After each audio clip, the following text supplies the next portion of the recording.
Sustainable Dunk Training by Energy Efficient Basketball. Yeah, I said the book was going to be out February 10th. What is it, the 9th? Going on the 9th, and the book is not going to drop by the 10th. So today I'm going to give you a quick scroll through of basically everything, show you what's in here, let you know why it's not coming out. Basically just life is getting in the way. Today is Saturday night. You're going to see this on Sunday or later. On Monday, I'm flying to Spain, the Mediterranean, Valencia, where I'm going to be competing in a card competition on the 20th. And it's not done, but I'm going to be working on it while I'm over there. I'm also going to be staying in Europe for until July and or longer, and I'm going on a little basketball mission. If you want to meet and run and train and work out or whatever, and you're in Spain and or Europe, hit me up and we'll talk. We'll see how that goes. But yeah, let's go ahead and check out the book, Sustainable Dunk Training. It's filled with graphics as much as I can. The book's totally free, but there's a link to donate if you end up using it. So, Sustainable Dunk Training, this is basically what it's looking like. My dunk story. Landing focused prevention, simplified landing physics, horizontal landings, vertical landings, spin landings, tilt landings, landing strategy, training for landings. First half of the book is all about landings, which is different from most other dunk books you've seen out there. We have movement focused injury recovery. We've talked about overcoming chronic injury, including patellar tendonitis, Achilles tendonitis, getting to dunk lifestyle, how to jump higher with the ball, and how to palm the ball. Steps on getting your first practice dunk, your first game dunk, and your first dunk on. So I'm going to give you a quick scroll through the book. It's not quite done, but it's pretty close, and it's going to be close to being put out. And when I do put it out, I'm just going to put out a link to this Google document. So you're going to have access to this. And again, it's going to be totally free. So this is me on the left. This is my dunk story. I don't know, I think that I haven't really brought up being Asian at all on this channel, but I think that it's definitely good for me. Haven't seen any 6 foot and under Asians put out a dunk book ever before, so for all, I mean, this is really for everyone, regular hoop scene, but for those of y'all who feel disadvantaged by your race, by being Asian in basketball, I'm with you, and you can get up, so that's definitely a thing. It's not a thing. Anyways, talk about my own story. I've got hella pictures in here. Here's me recently smashing a dunk. Talk about landing focused injury prevention. I go into landing physics. So for the physics, I show examples. For example, here's horizontal landings. And you can see, I guess the image is not that good. Vertical landings. You see me, and for each of these, there's a little link. And the link shows in regular speed. It's up there. It shows in regular speed and slow motion. A dunk with things illustrated, and it's not just me.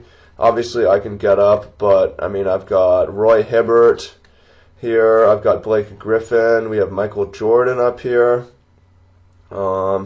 D. Brown won the 1991 dunk contest. D. Brown at 45 years old. We have spin landings, looking at how LeBron James lands on his tomahawks. Tilt landings, looking at how Dwayne Wade gets to the ground, explaining why he does that. Talking about having a landing strategy, so to decide whether you're going to jump at all. I talk about my ideal approach, and we look at slow motion and physics. First foot contact, where to hit the ground with your foot. I show my ideal landing is using the net for a drop into a squat. I also like Dwayne Wade style back landings. Don't have it in here, but I'm getting good at landing on the front as well. Talk about why having a good landing strategy is good, because rim checks are dangerous. Give an in-game example of a time when dunking would be dangerous, an alternative. In-game example of where a dunk would be dangerous but still going for it and getting it. Highlight of me, and again, I've got a bunch of clips to show you this. Pretty weak dunk, but I'll explain why It's still pretty nice. I mean, there's two guys in the area, so basically what I do here is try to put the ball in as gently as I can and get to the ground so that these guys don't run under me, which they kind of do. So, talk about that, amongst other things. Training for landings, this section needs to be filled in. Training for landings needs to be filled in. Movement, focus, injury recovery needs to get filled in. Talking about how I think that icing is a mistake and movement is the way to go.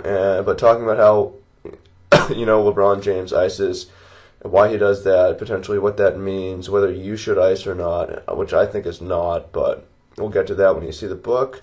Got all kinds of citations to studies, so it's not just my opinion. We're looking at what science says. I'm talking about overcoming chronic injury. Basically, the section is about self-diagnosis, how chronic injury is caused by repetitive misuse.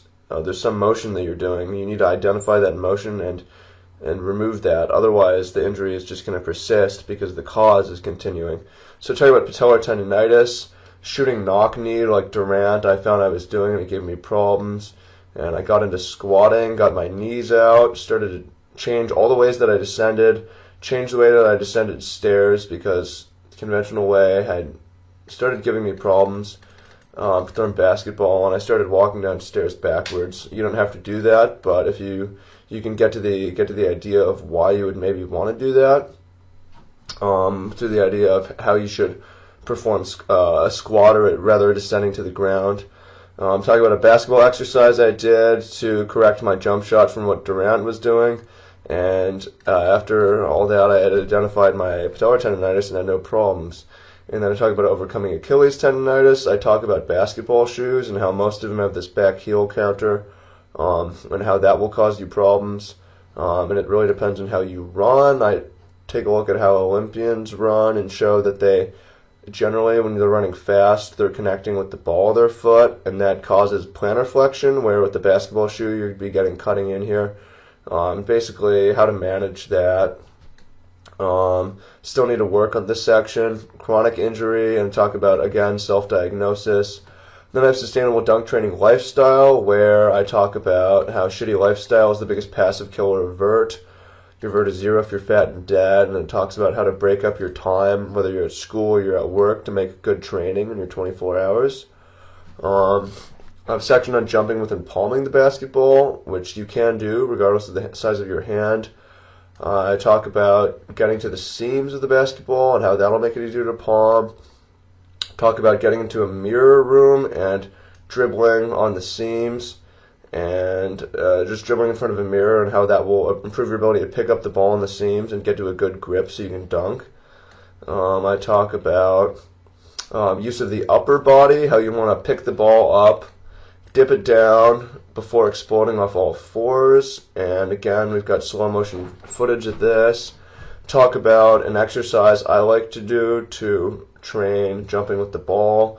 Basically just lifting a weight over your head, similar to clean and jerk, but more of an upper body exercise. Something that I personally do and like. Showing how you can move from a 30-pounder to a basketball, and you're like, wow, this is easy. Talk about get your first practice dunk, how to get a dunk today, and I have a couple tricks. Starting off, if you used a ball that's deflated and don't dribble, it'll make things a lot easier because you can grip it. And then talk about using the net pull, which I'm a huge fan of. People will really hate on that, and you see it in my videos. But the net pull is like a great way to, 1, get extra inches, and 2, get a much safer landing. So it's a good way to start. So I, again, have the slow motion breakdown with the visuals showing how you can use the net to get up extra high and get down extra smooth. Show how Brandon Jennings uses his net hang in games, net pull. Show how Pat the Rock uses net hangs, net pulls off 1 and 2 feet. Show how net landings go, and then show how a net pull can protect you from rim check. And this you can clearly see I get smashing a rim check on my Allen Iverson tribute dunk. Have huge tilt momentum, and I would just drop onto my hip and break my hip potentially, except I can right myself because I'm fixed to the net and I get down to my back. So talk about that. show Allen Iverson how he did a net pull in an NBA game. You can see his hand is on the net and the ball is not in the cylinder. So this is something that people will say is illegal and will hate on, but I think it's something that you should do when the situation calls for it. And if you're trying to get your first dunk, situation calls for it. Another option is this boost dunk. Have someone push you up, which is stupid, right? Except here's James Harden doing it to Chris Brown in layup lines. Chris Brown, the singer. Here's Dwight Howard giving Paul George boosties in game after he had been called out of bounds, but you can clearly see him boosting him up to his head. And again, I have slow motion footage on all of this. Talk about getting your first game dunk. Talk about how if it's pickup basketball, you can definitely net pull. If it's officiated, fuck it, do it too. But if you can get up, if you're above 6 foot, you won't need to do it. But if you're a little guy like me, I recommend it.